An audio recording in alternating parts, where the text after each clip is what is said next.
Hey, how's it going, guys? It's Chris on episode 2 of A Touch of Focus, and called It's Because I'm Black, Ain't It?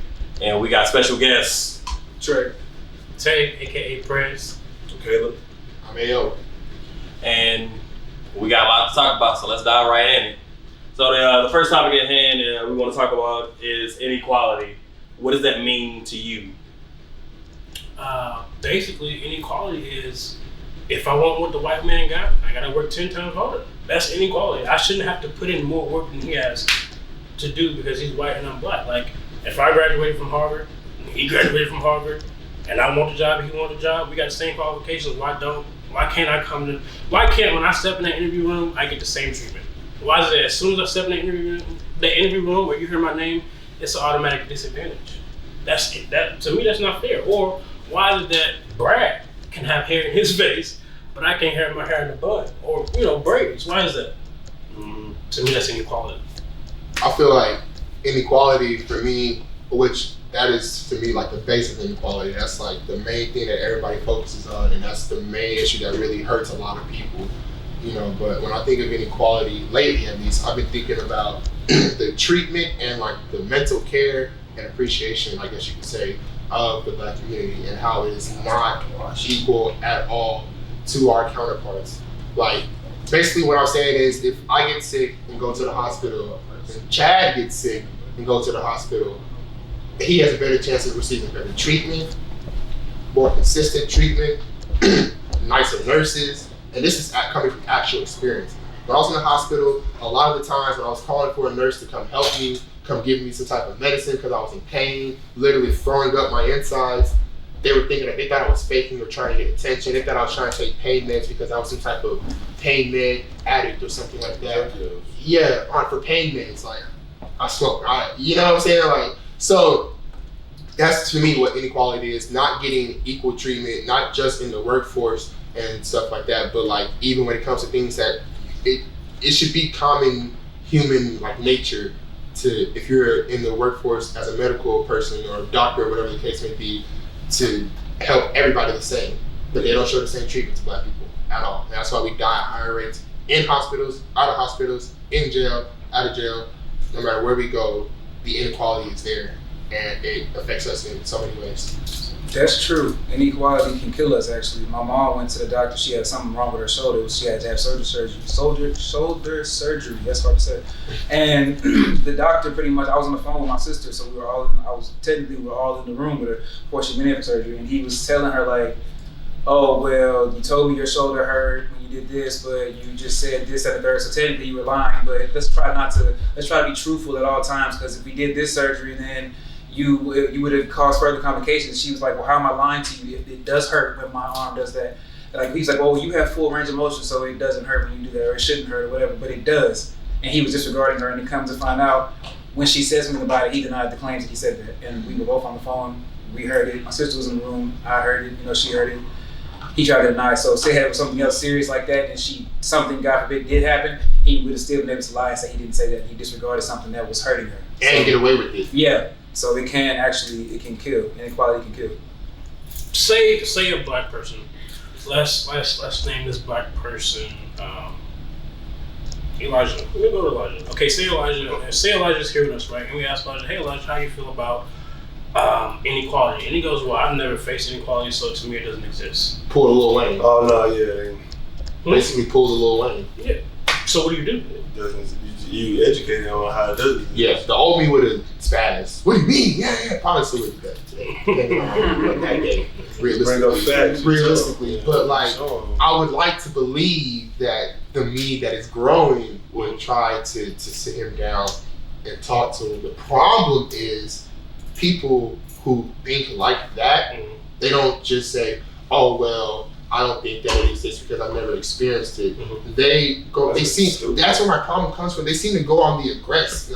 They become the aggressor. They start to say it's your fault this is happening to you. If y'all just do this wouldn't happen. You see, it ain't never happened to me. Ignorant people, like, yeah. You know what I'm talking about. Y'all know exactly what I'm talking about. You know what? I kind of understand, because I'm 25 now. At 21, 20, I was like, if they just did what the cops said, they wouldn't be done. I honestly used to live that. I felt that way because I'm like, it's never happened to me. Even though I had just saw Senator Bland die, or I had just saw Mike Brown get shot, I was like, well, I've had running with cops since I don't know how long, and I've never had a bad experience, so it doesn't exist. Can I ask you a question? Oh, my bad. No, go ahead. Can I ask you a question though? Absolutely. So you felt that way though, right? Mm-hmm. But when people would come to you with their different opinions on Mm-hmm. that, did you feel as if they were complaining or basically in the wrong for feeling the way that they felt back then? You want my honest opinion? Yes, I do. Absolutely. Okay. I absolutely thought you're wrong. Because if you did what you were told to do, like I have always lived by a rule book. That's just me. I'm programmed to follow rules for some reason. Even though, as a leader, I just feel like you follow rules. You can't be a leader unless you can follow. So as far as as long as I've been living, I'm 25. All I've ever really done is follow rules. From since I was a kid to when I joined the military, it's just rules after rules. Like I just feel like to be a good leader, you have to be able to follow, no matter what it is. So my thought process growing up was if you did what they say, you're gonna make it home. And it wasn't until let's see, 22, 23, where I was like, okay, well, you got these people doing exactly what the cops saying, and they're still dying. You got these people who are licensed to carry, and they're still dying. So everything that you have told us to do, we're still dying for. So clearly, following the rules isn't helping. So now it's time to shake the foundation. But yeah, that's my think piece on that. How do you shake the foundation? What are some things that we could do? That's the hard part, bro. And when I say the hard part, I mean the hard part. It's almost essentially impossible to figure out a two-step plan for a solution. I'm not saying that you mean a two-step plan, but just for, purposes like this. Go ahead. The reason why that particular topic is such a hard topic to sit down and consume is because essentially you have two types of people in the world. You have people that are equivalent to the Martin Luther Kings, where it's like, okay, well, I can be peaceful and I can march, I can protest, I can follow the rules and do things by the book, and then eventually they're going to acknowledge me and I'm going to be okay. And then there's the Malcolm X's of the world that are going to be like, okay, well, you know what? Let me protect my own. And do I want to kill you? No. But if you come in my area and you try to hurt me, I'm going to cause harm to you. And the reason that's a difficult topic to sit down and come together as a masses is because everybody has these different ideologies in their minds, and we can't sit down at a table and be like, okay, cool. And then even saying that sentence, sitting down at a table, like as a Black community, we cannot all get together at this big round table or this big cookout that everybody's been saying we're gonna have for years. And have that conversation. Like it's not a platform big enough for us to come down as a whole and be like, okay, cool. They keep killing us. They keep discrediting our tears, our pain. How are we going to address it as a masses? But we keep having these individual interactions. Let me see. You want to go? Just real quick. The way I see it, bro, because I'm really glad you said that. Black people, and it's kind of hard to not find yourself blaming yourself for some of these issues that we find ourselves in. Not yourself personally, but blaming us as a community, because you see examples of it every day. There's some type of, I don't know what to call it, but there's something in people that makes them really, really prefer being ahead or being looked at on a pedestal. Right. They prefer that than being powerful as a group. And I say that because how you were saying we have different ideologies. We can have different ideologies. The issue comes in is when it's like, oh, I feel like we should go peaceful, and I'm an Uncle Tom, or I'm whatever you want to call it, whatever names they call people who feel they should go peaceful route. And then if I feel like you're an extremist because you want to go in Malcolm X route, so now we're calling each other names, we're trying to denounce one another, we're trying to discredit our ideologies, when they're both, effective in their own ways. Right. The reason why I say that is this: even if you think about TV shows and stuff like that, these tribes and people that are together, they are seen as strong. They are not to be messed with. You don't play with them. You play with one, you play with all, basically. If we found a way to realistically do that, to to where it was like we are all on one accord. Yeah, we may feel differently about how to go about it, but we're on one accord. Exactly. But realistically, the actual phrase "come together," if we can find a way to actually, realistically in this universe, come together and just be on one accord instead of trying to one up another. Because when you're trying to one up another, it's a crab in a barrel. That's how they got us, bro. Exactly. Deep. That's how they got us deep in the system. Bro, they got us. It's deeply rooted, bro. It's deeply rooted. It's so deeply rooted that they got us marginalized in our own in our own race. You know what I'm saying? Got us calling each other nigga. Exactly. You know what I'm saying? Like, if you think about it, like, okay, rappers, athletes, famous black people, right? Prominent black people. They get into contact with white people. They're in an area with white people. They have kids. The kids are in the same area. The kids have never been in a black populated area, a heavily black populated area. Right. They're used to, gentrified, White suburbia. White suburbia, right? So they get to a black area and they say, "What is this?" Their face automatically turns to disgust. They're looking at their same skin tone, but their face is in disgust. Yeah. That's not an accident. That is something that was planned. I don't know who planned it. I'm not saying they sat at a round table and said, "This is how we're going to get them," but somewhere along the line, the man, whatever you want to call him, implemented this idea of if we can make a few of them feel special, they'll start to oppress one another. And it worked. Yes, bro. Exactly. They've been doing that for centuries, bro. Since the beginning, bro. They've been doing that. It's been a system since the beginning. All that progression that we're taking, bro, we could be going like this, but we're going like this because we're pulling each other back. Yeah, bro. We can't make no stand, bro. We can't even stand like with each other, bro. Because we can't That's stand. the thing, bro.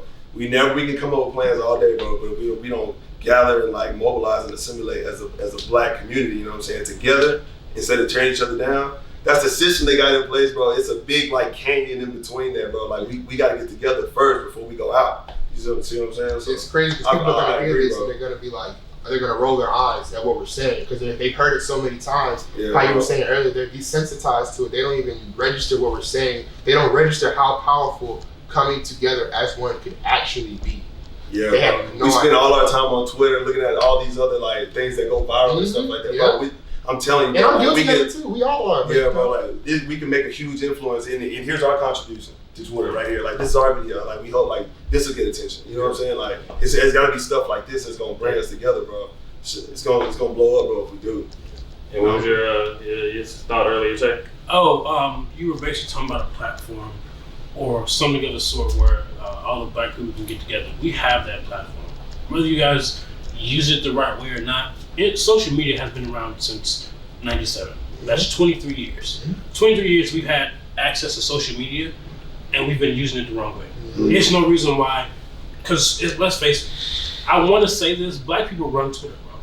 It's nothing that can go on Twitter black people don't notice and get it booming. Whether it be a dance, whether it be a song, whether it be any type of something, bro. A sandwich, bro. Black Twitter took that Popeye's chicken sandwich and it took off. Man. Yep. So there's no reason why we don't use that same platform that we use for everything else and use it to all group together. That is so true, bro. We have it, bro. We have it in front of us. We're just using it the wrong way.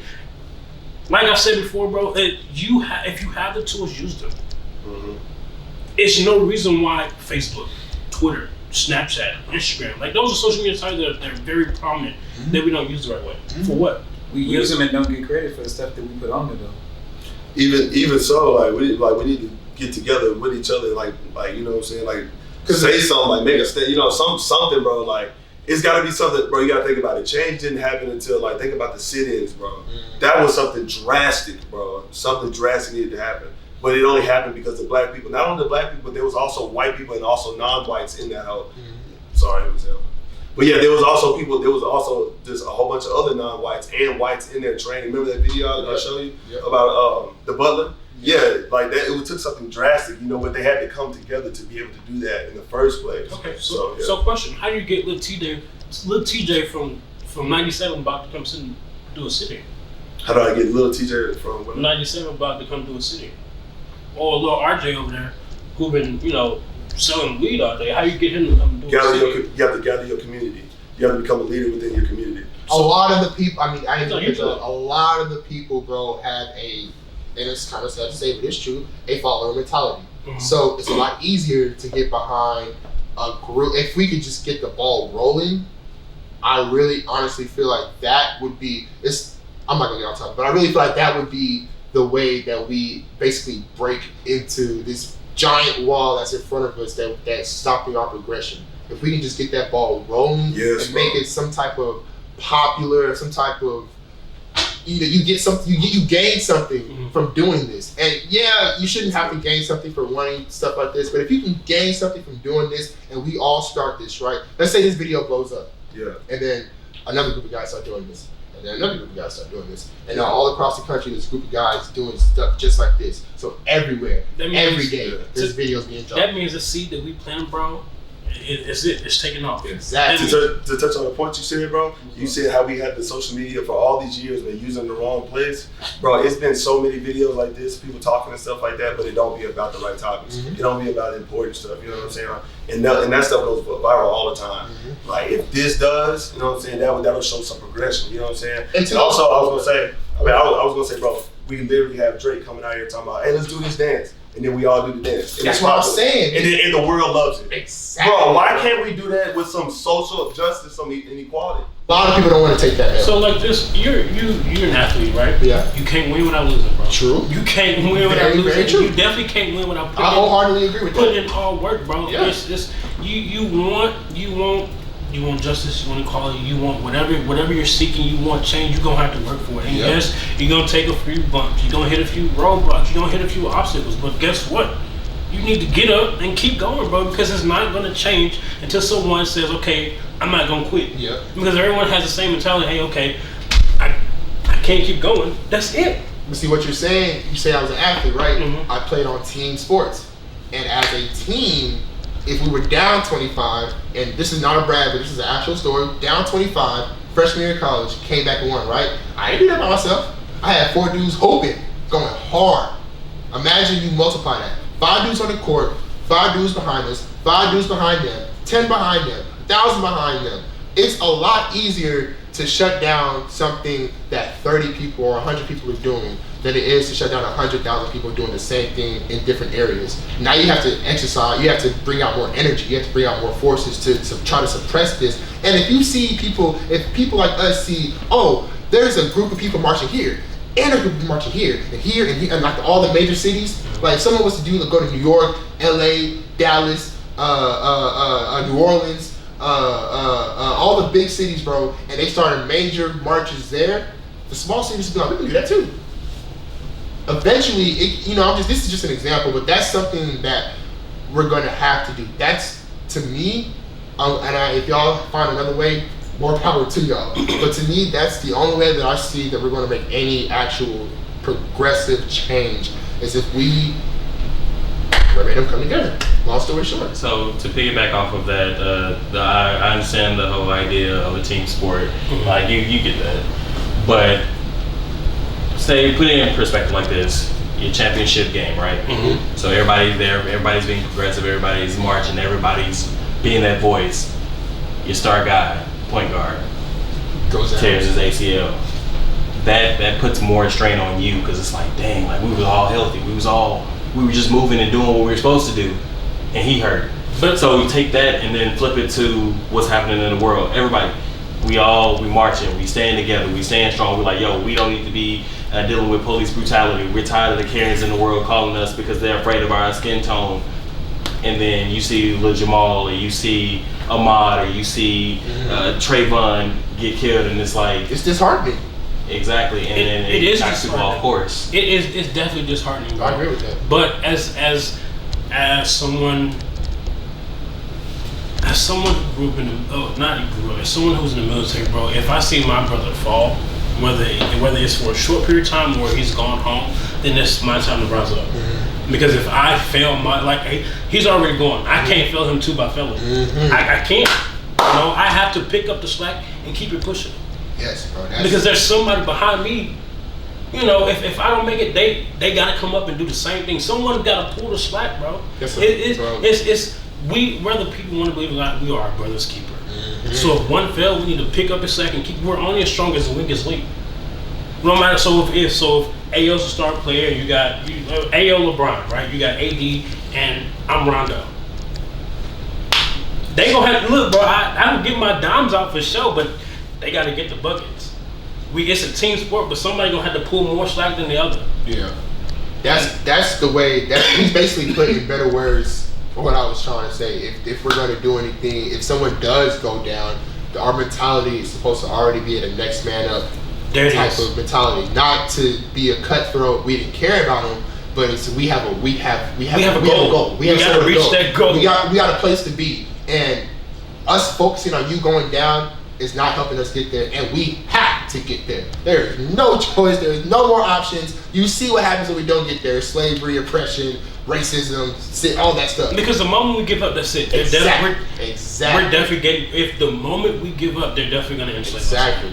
I don't care what people say, whether they want to say the Americans has changed. If we give up and they see no fight and they know that they control us with fear, it's going to get worse. It's going to get so much worse. It ain't no way you control 400 people with just a whip. You have to actually manipulate their mind and control them with some type of fear, bro. Kind of pivoting from that, just off of fear. Why do you feel your skin scares people so much? Is it my skin or maybe it's the tattoos? I don't know. I don't know. I don't know why people see a black man and they're afraid. No matter what, like it can be a black man in a uniform, it can be a black man in a suit, it can be a black man in a t-shirt and the ball shorts. Either way, they're afraid, and I don't know why. You know what? Go ahead, Tino. I was gonna say black people. shit. And I tweeted this a while ago. Black people are both a fetish and a phobia. People are both afraid of us, but they love everything we do, everything that we have, everything that we produce, anything that we do. Our mannerisms, our slang, culture. Anything, food. You know what I mean? They turn it into a big cultural thing, but they don't. At the end of the day, they have no respect for us. Mm-hmm. They don't really. They can sympathize with us because they see a video and they know it's wrong, but at the same point in time, they're not going to do anything about it. In order to be an ally with us, you have to actively do something about it with us. It can't just be, oh, well, man, I know that's wrong, but I'll never do anything like that. But, you know, it is what it is. To bounce off, my bad. That's cool. What I was going to say was, it's been that way from the beginning, bro. It's like they take us and they, like, from the beginning, the black man his body was sexualized from the beginning. And then from there, it was like they were only used, for certain things and shit like that. Mm-hmm. Fear is one of the reasons. Like, remember I was telling you, fear is bred out of ignorance, not knowing. You know what I'm saying? Mm-hmm. Like what I was saying was how they just strip the black man down. You know what I'm saying? They strip him down and shit like that, and they marginalize in the groups. And what they do is they use fear to control us, and propaganda and all that type of shit. Mm-hmm. So with the fear, they know that. You know what I'm saying? And they use us to, like, for entertainment. That's what we've always been used for, bro. Like, for entertainment, bro. Like, look how we are now, bro. Entertainment and labor. You know what I'm saying? Like, all the entertainment industry comes from us, bro, pretty much. Mm-hmm. You see what I'm saying? Even in the sports industry, bro. Like, well, there's 32 NFL teams, right? Mm-hmm. It's only 3 black head coaches in that house. It's like they rarely hold like high positions in that bitch. You know they have to make a rule now that you can get extra draft picks if you even just give a black coach a chance at an interview. See that shit? That's how hard it is for black coaches to even get interviewed. Stipulations and all that shit. Yeah, it's crazy, bro. It's just like when we first got the right to vote, a lot of us still couldn't vote because we didn't have the education to do so. You know what I'm saying? Yeah. They always put in little like stipulations and shit like that for us. They make it to where we can never rise. They just have us, as like little like playthings. You know what I'm saying? Looking at it from a you know what I'm saying? Like looking at it from like I'm looking at America and seeing how this shit works. Clearly, like they got their foot on our necks. You know what I'm saying? They got us, and they're smart with it because they got us divided within our own selves. But see, to answer your question, Chris, I feel like basically what they're all saying is 100% facts, and it is 100% facts. I feel like they're afraid of us, or they're afraid of our black skin because I guess the best word to use is they're intimidated, not by. Well, I guess sometimes yes, by our physical presence, right? D'Lo's 6'5", probably like 230. He's a big dude, right? He probably scares the average 5'9", 160 pound anybody, right? Not just white man, anybody. So, and a lot of us are naturally bigger. We're in some sort of way we have bigger muscles, we're taller, whatever the case may be. I'm not talking about that fear though. They fear what we can become. As I can't think of the word, but as head ass as that sounds. They fear what we can become. They see us and they see the possibility of us realizing, we're really just scared. If we really just did it, they wouldn't be able to stop us. They are terrified of us coming to the conclusion that we could actually make that change that we're trying to talk about ways to find. They're terrified of us actually finding the answer to that. And they are so scared that they do things like police brutality and oppress us and try to pin us down in different types of ways, financially, institutionally, mentally, whatever the case may be. They are terrified of us realizing that we are not what they say we are. We are better. We are superior, actually. Going off of that, they definitely are terrified of what we can be, and that's why Obama being elected was a great thing, because it showed us that, damn, we can be a president. Mm-hmm. Oh, okay, cool. I can do more than just play a basketball game and make millions, spit a couple of 8 bars and or sell drugs or whatever. It gave us hope that we can do something greater, even lead this country. But him also being elected also put a lot of fear in other people's hearts, because it's like, well, now wait, black people are better than us because, I mean, he's leading the country. So now that's how people like Trump can get elected. It's like, okay, well, I'm trying to set the scale. He don't know much about politics, but he's white. He's white. And if he's white, he's white. And that's their perception of it. They rather put somebody in office that cares less about black people and more so about his money and his self and how people will perceive him, than put somebody in office who actually cares about the minority. And that's not, and when I speak of minorities, let me separate. I don't want people to just assume that we're talking about black people. We're talking about the people that come into this country trying to find refuge from dictatorships and so on and so forth, that are being arrested by these ICE workers and put in like these little, basically conditioning camps. I'm talking about every aspect of all of that. And when you start pulling back the covers of it, it's like, okay, now what? Okay, cool. Wow, the world is really messed up. So it's like, and I as a child, I used to always get told, well, go back to Africa. I have never been to Africa. Like, I've never been. I would love to go. And like, for the people that sit there and say, oh, go back to Africa, you paying? Who paying? It's like, y'all really don't want that. You say go back to Africa as an insult because, yes, we are of African descent, but you really don't want that. We are the backbone of this, not us. We would love that. We would go back and thrive. They would crash. They would burn. We are the actual, well, now it's not just black people. Now in 2020, it's like you said, everybody, minorities, but the minorities are the true backbone of this country. The money, where the money goes, is not to us, and that's what's unfair. Another thing that's unfair, but we are the backbone of this country. When it comes to labor and building all these buildings, all these places that we be, you don't see white people doing these things. And if you do, it's very rare. And if you do, they're building some type of like big money. They probably own everything. They're probably owning what they're building. Like, they probably own everything. We all the stuff that all the food, produce, stuff like that, even in culture, the way that people eat, the way that they bathe themselves and clean themselves. We're talking about way back then. We are the reason why they are that way. They take these things from us and call it theirs and say, look what we did, look what we created. We're so much better than you. But it's literally came from us. And that's the irony of it all. That's what throws me off about this. Like, that's that appropriation. They'll take everything, you know what I'm saying, and don't give credit for it. Yeah, and not to get off topic, they fear us realizing that. They fear us peeping that and saying maybe we should just hold that to ourselves. Build amongst ourselves, you know, not even trying to really associate with them. Because now it's even easier now to do that. We could really do that now without having to worry about getting, bombed or getting, whatever the case may be. One shot kill all type deal. Mm-hmm. They're gonna try to end it, but they can't just come in and physically end it. They'd have to come another avenue, which, we fight that. We just, I don't know, man. It's a constant struggle. It's a constant back and forth with this. It's frustrating to think about, but. So, in conclusion, like going off of all of this, the thing that we're going to need going forward is being able to have these conversations, being able to sit down and hold somebody accountable. And even if it's somebody cracking a joke and being like, "Oh, that would never be me," hold that person accountable. It's like, okay, cool.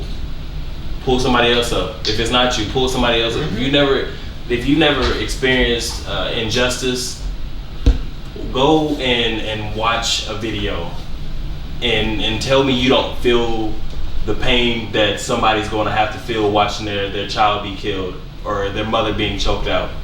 And if you feel that pain, you just experienced injustice. And that's what the world is going to need. Now, what I would love to see is stop putting stuff on social media as far as videos. But unfortunately, that's something that we need to see to pull our heads out the clouds and it's like, okay, cool, there is actually hard ground here. But I feel like together we all can march and make a better tomorrow for not necessarily us, because I feel like whatever we're doing is not gonna affect us right now. It's gonna affect our kids coming in and their kids and the future generations. But if we don't change the narrative now, there'll be no hope for the future for us. They'll be in the same spot we are. Be a whole generation, essentially, if we're keeping the buck, essentially wasted. Because that's a generation wasted. I feel like you said, we do need to see it to move like forward. I feel like it's important for us to see the injustices that happen against us like that, because if we don't see it, I feel like people will get too comfortable and too complacent and start thinking, oh man, well, it might not be that bad in America anymore. I haven't seen anybody, and nobody I personally know is, you know what I'm saying, it goes back into that nobody, it hasn't happened to me thing. Mm-hmm. If we didn't see it, because I back in St. Louis with Mike Brown, I didn't even know about it until I got on Facebook and saw that his father shared it and said, my son was just shot by the police, repost this and share it. And once it got enough shares and views and likes and everything, and people that was talking about it, it made the news. Once it made the news in St. Louis, it made the news everywhere else. Mm-hmm. You know what I mean? If that was never shared, I probably wouldn't even know about it. I stay there. I get my hair cut and retwisted in Ferguson. Like right across the street from Steak and Shake. Everything's right across the street from Steak and Shake, but I get my hair retwisted right next to UPS in a hair salon in Ferguson. Mm-hmm. I probably would not have known about it had that not popped up on Facebook. It's crazy. It's funny because it's needed. It's needed. All I'm saying is it's needed. Like for people to know that it's not the same or it's not any different than it has been in years. It's needed. It needs to be seen, so we can do something about it. So I have a question though, a realistic question. What do we do because there's people who need to see it, right? But they see it and it doesn't change their because we need those people too. Long story short, the people that are still like pointing a finger at other black people saying that it's our fault, this, that, and the other, how do we get them to see where we're coming from? Because we're at the end of the day, we're gonna need them. We're gonna need everybody. We cannot do this partially. There's no way we're going to do this partially and do it successfully. We have to do this as one. Cannot be kicking one section of people out, even what their views are. I have an answer to that, bro. And I think we gotta use we gotta use the people with the most resources within our group to hit that, to do it, bro. Mm-hmm. I think we're gonna use it's gonna need celebrities. We're gonna need people in high positions of power to make because every time they make a video, you know what I'm saying? Everybody loves it. Everybody knows it. It's automatically popular. I feel like we need those people to be backing, the social injustice. I feel like they need to make some statements. You know what I'm saying? My bad. I was disagreeing. They own a big responsibility for that. Yeah, for real, bro. I really do feel like our celebrities own a huge responsibility, especially our, the black people. I feel like the black celebrities should definitely, people in high places, they should definitely make some type of contribution. You know what I'm saying? I'm not just talking about fiscal, money and stuff like that. I'm talking about actual campaigns. Let's gather all of us up and let's do this. You know what I'm saying? Let's put all the support in. Bro, I wholeheartedly agree with that. That's why. Oh, go ahead. Let me ask a question. Besides liking a sport and being black, what can you relate to an athlete? Besides what? Besides being black and you liking a certain sport, what else can you relate to when it comes to an athlete? We're talking about personality. Just look, if you like LeBron. Besides, okay. What do I relate to with LeBron besides liking basketball and being an athlete and being black? And being black. That's a good question. Well, now I would say he has a total different lifestyle. But growing up, I said we had a lot of similarities. Okay, so what I'm getting to basically is if LeBron say we should do this and this and that, I get it. He has a platform. Everyone likes LeBron. Oh, I see where you're getting at. I'm not gonna listen to him, bro. If you can't relate to nothing I'm going through right now, you got money. You're not in this. Whether you want to say, okay, well, or where I can't breathe t-shirts or whatever, speak out. I respect that so much. You know, I definitely appreciate athletes or anybody in the entertainment scene who use their platform for good. I respect that. I like that. We need that. But if I can't relate to you, bro, I'm not gonna follow nothing that you're listening to. No matter. You saying if you as a person can't relate to him, yes. or you talking about him, he can't relate to you?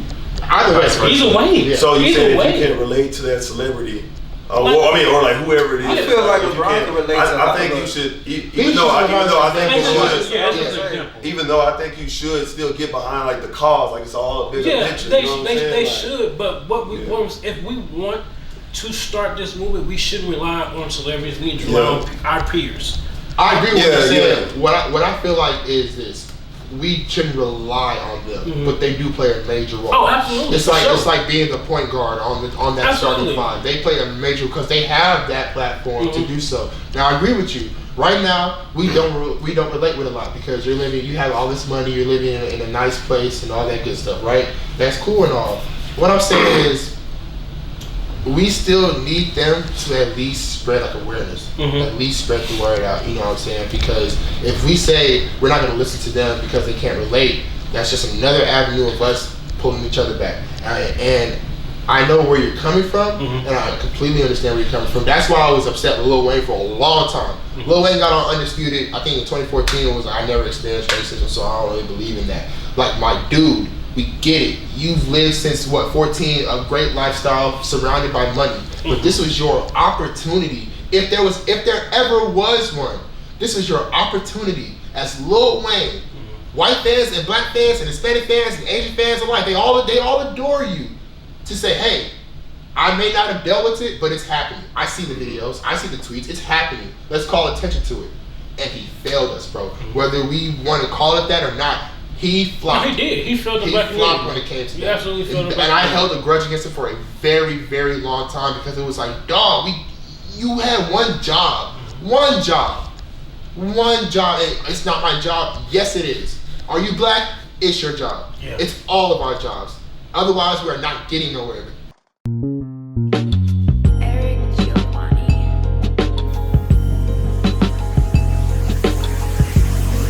And the people scream, NRA, NRA, NRA.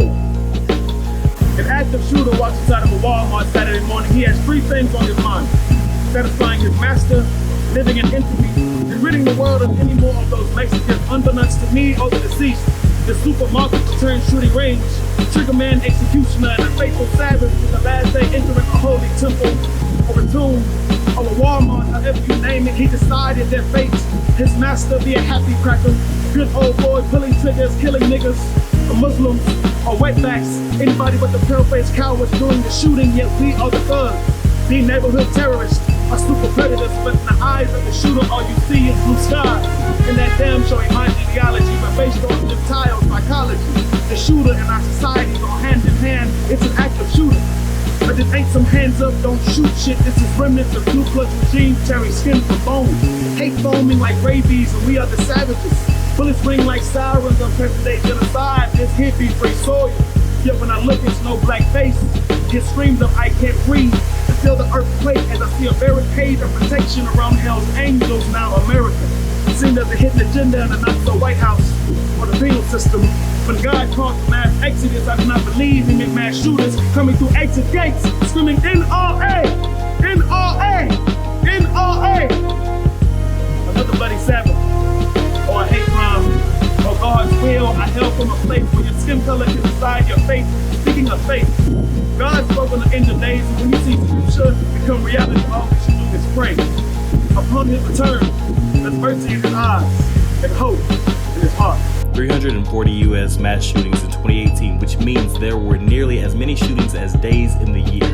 According to the Gun Violence Archive, a nonprofit that tracks shootings in the U.S., 373 people died from mass shootings in 2018, and 1,346 others were injured.